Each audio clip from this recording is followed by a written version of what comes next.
अगर बालेन शाह बने नेपाल के प्रधानमंत्री तो ये भारत के लिए अच्छा होगा या बुरा? चिकन नेक पर पहले स्टैंड से समझिए। नमस्कार, न्यूज़ 18 का डिजिटल प्लेटफॉर्म आप देख रहे हैं और मैं हूं रितु सिंह।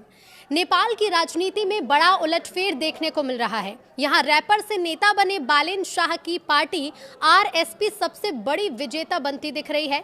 इस तरह से बालेन शाह के पीएम बनने की संभावना बहुत प्रबल हो गई है। तो चलिए जानते हैं कि आखिर कौन है बालेन शाह और उनकी जीत का भारत नेपाल संबंध पर क्या असर पड़ सकता है। नेपाल के संसदीय चुनावों में युवा ताकत का कमाल दिख रहा है। रैपर से नेता बने काठमांडू के पूर्व मेयर बालेन शाह की नई पार्टी राष्ट्रीय स्वतंत्र पार्टी नेपाल चुनाव में भारी बढ़त के साथ आगे चल रही है। चुनाव आयोग के आंकड़े के मुताबिक अब तक हुई वोट की गिनती में आरएसपी ने 6 सीटें जीती और कई सीटों पर वो आगे रही। और ऐसे में 35 वर्षीय बालेन शाह नेपाल के अगले प्रधानमंत्री बनने के सबसे प्रबल दावेदार बन गए हैं। तो नेपाल में पिछले साल हुए जेनजी आंदोलन के बाद वहां हो रहे ये पहले आम चुनाव हैं। इन विरोध प्रदर्शन के चलते तत्कालीन प्रधानमंत्री केपी शर्मा ओली को इस्तीफा देना पड़ा था और संसद भंग कर दी गई थी। उसके बाद 165 संसदीय सीटों के लिए गुरुवार को वोटिंग हुई, जिसमें बालेन शाह और आरएसपी और केपी शर्मा ओली की सीपीएम यूएमएल समेत 67 राजनीतिक दलों के उम्मीदवार मैदान में उतरे। बालेन शाह की पार्टी काफ़ी मजबूती के साथ उभरती हुई नजर आई, तो वहीं ओली की सीपीएन भी कई सीटों पर लीड करती दिखी। नेपाली कांग्रेस का प्रदर्शन कुछ बहुत अच्छा दिखाई नहीं दिया। बालेन शाह खुद झापा 5 सीट से पूर्व प्रधानमंत्री केपी शर्मा ओली को भारी अंतर से पीछे छोड़ते दिखे और ऐसे में बालेन शाह का जो वोट प्रतिशत था वो काफ़ी अच्छा बढ़ता हुआ दिखाई दिया। लेकिन ऐसे में बालेन शाह अगर प्रधानमंत्री बनते हैं नेपाल के, तो भारत और नेपाल के संबंध पर इसका क्या असर पड़ेगा? भारत के लिए बालेन शाह का नेपाल का प्रधानमंत्री बनना क्या फायदेमंद साबित होगा या फिर ये बुरा होगा? तो देखिए, बालेन शाह का इंडिया कनेक्शन क्या है वो सबसे पहले आप जान लीजिए। 35 वर्षीय बालेन शाह पेशे से सिविल इंजीनियर हैं, जिन्होंने कर्नाटक के विश्वेश्वरैया टेक्नोलॉजिकल यूनिवर्सिटी से मास्टर्स किया है। 2022 में स्वतंत्र उम्मीदवार के रूप में काठमांडू के मेयर बने और युवाओं के बीच एक आइकन बनकर उभरे। उन्होंने 2022 में ही आरएसपी का गठन किया, लेकिन जेनजी आंदोलन के बाद ये पार्टी युवा असंतोष का चेहरा बन गई। पार्टी का focus anti corruption, infrastructure development और बैलेंस्ड फॉरेन पॉलिसी पर है। तो भारत के लिए इसका क्या मतलब है? तो बालेन शाह के कुछ पुराने बयानों ने भारत को चिंता में डाला था। 2023 में उन्होंने बॉलीवुड फिल्म में सीता को भारत की बेटी कहने पर भारतीय फिल्मों पर बैन की मांग की थी, क्योंकि नेपाली परंपरा में सीता का जन्म नेपाल या नेपाल बिहार बॉर्डर पर माना जाता है। उसी साल उन्होंने अपने ऑफिस में ग्रेटर नेपाल का एक मैप लगाया था, जिसमें कुछ भारतीय क्षेत्र शामिल थे और इसे भारत की संसद में अखंड भारत म्यूरल का जवाब बताया। चीन से दूरी का संकेत भी है। साल 2025 में एक पोस्ट में भारत, अमेरिका और चीन के खिलाफ गाली गलौच वाली भाषा इस्तेमाल की, जिसे बाद में डिलीट कर दिया गया। लेकिन हाल ही के महीनों में उनके रुख में कुछ बदलाव दिखा है। आरएसपी के मैनिफेस्टो से चीन की बीआरआर से जुड़े दमक इंडस्ट्रियल पार्क प्रोजेक्ट को हटा दिया गया, जो ओली के गढ़ झापा 5 में था। ये भारत के लिए राहत की बात है, खास तौर पर सिलीगुड़ी कॉरिडोर की सुरक्षा के लिहाज से। आरएसपी बैलेंस्ड विदेश नीति पर जोर दे रही है। अब भारत नेपाल संबंधों पर क्या असर पड़ सकता है? तो देखिए, आरएसपी के घोषणा पत्र में संतुलित विदेश नीति की बात कही गई है।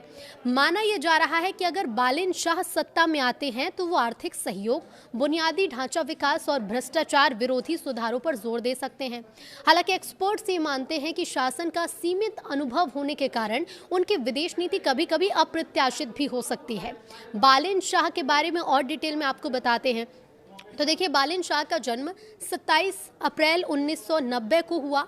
वो पहले नेपाल के अंडरग्राउंड हिप हॉप सीन के बड़े नाम थे। 2013 में उन्होंने रॉ बर्ड्स नाम से एक रैप बैटल प्लेटफॉर्म शुरू किया और अपने गानों में उन्होंने भ्रष्टाचार, असमानता जैसे मुद्दों पर काफ़ी तीखी बातें की। बालेन शाह ने 2022 में निर्दलीय उम्मीदवार के रूप में काठमांडू मेयर चुनाव जीता और 61,000 प्लस वोट से बड़ी पार्टियों को भी हराया। उन्होंने कचरा प्रबंधन, सड़क सुधार और भ्रष्टाचार विरोधी कदम से काफ़ी सुर्खियां बटोरी हैं। बालेन ने कर्नाटक के विश्वेश्वरैया टेक्नोलॉजिकल यूनिवर्सिटी यानी वीटीयू से स्ट्रक्चरल इंजीनियरिंग में मास्टर्स किया है, वो सिविल इंजीनियर हैं और 2015 के भूकंप में रेस्क्यू रिलीफ वर्क में भी काफ़ी सक्रिय थे, जिससे उनकी सोशल वर्कर इमेज भी बनी है। अब 2026 के आम चुनाव में उन्होंने राष्ट्रीय स्वतंत्र पार्टी यानी कि आरएसपी को ज्वाइन किया। प्रधानमंत्री पद के प्रमुख उम्मीदवार बने। जेनजी विरोध प्रदर्शन के बाद वो युवाओं का चेहरा बन गए। कुल मिलाकर बालेन शाह की जीत नेपाल में पुरानी राजनीतिक व्यवस्था के खिलाफ युवा विद्रोह का एक प्रतीक है। अगर नेपाल के आम चुनाव में आरएसपी बहुमत हासिल करती है तो 35 साल के बालेन नेपाल के सबसे युवा प्रधानमंत्री बन सकते हैं।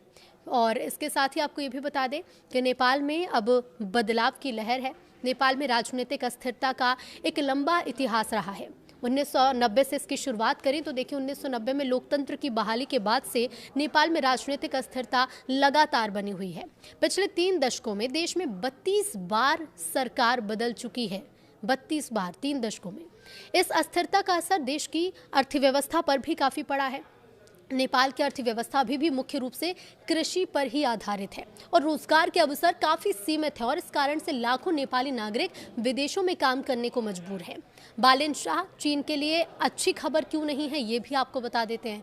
तो देखिए, दरअसल केपी शर्मा ओली के कार्यकाल में नेपाल और चीन के संबंध काफ़ी मजबूत हुए थे, जबकि बालेन शाह चीन के बढ़ते प्रभाव को लेकर कई बार सवाल भी उठाते रहे हैं। हालांकि बालेन शाह ने खुद को खुलकर चीन विरोधी नेता के तौर पर पेश कभी नहीं किया, लेकिन उन्होंने बेल्ट एंड रोड इनिशिएटिव यानी बीआरआई समेत कई परियोजनाओं पर सतर्क रुख अपनाने की बात कही। उदाहरण के तौर पर ओली की चीन यात्रा के दौरान शाह ने सोशल मीडिया पर लिखा था कि नेपाल को लिपुलेख पास को लेकर अपने दावे पर बीजिंग के सामने स्पष्ट बात रखनी चाहिए। 2023 में चीन ने एक नक्शा जारी किया था जिसमें नेपाल की ओर से ये दावा किया गया था कि इलाके को भारत में दिखाया गया। अब शाह इस बात से इतना ज़्यादा नाराज हुए कि अपनी प्रस्तावित चीन यात्रा ही उन्होंने रद्द कर दी थी। उन्होंने इसे नैतिक आधार पर लिया गया एक फैसला बताया था। बालेन शाह ने चुनावी घोषणा पत्र से चीन समर्थित बीआरआई इंडस्ट्रियल पार्क परियोजना को भी हटा दिया था। इसके पीछे भारत की चिंता और सिलीगुड़ी कॉरिडोर के पास उसकी रणनीतिक स्थिति को एक कारण बताया गया। बालेन शाह के लिए नेपाल में चुनौतियां क्या होंगी वो भी जान लीजिए। तो देखिए, नेपाल पर चीन का आर्थिक प्रभाव एक बड़ा मुद्दा है। रिपोर्ट्स के मुताबिक नेपाल पर चीन का करीब $3 अरब का कर्ज है। अब ऐसे में अगर बालेन शाह की सरकार बनती है तो चीन के साथ आर्थिक संबंध और नेपाल की राजनीतिक स्वतंत्रता के बीच संतुलन बनाना उनके लिए काफ़ी बड़ी चुनौती हो सकता है। नेपाल में इस बार के संसदीय चुनाव में करीब 60% मतदान दर्ज किया गया। यह चुनाव उस बड़े राजनीतिक उथल पुथल के बाद हो रहा है जिसने पिछले साल ओली सरकार को ही गिरा दिया था।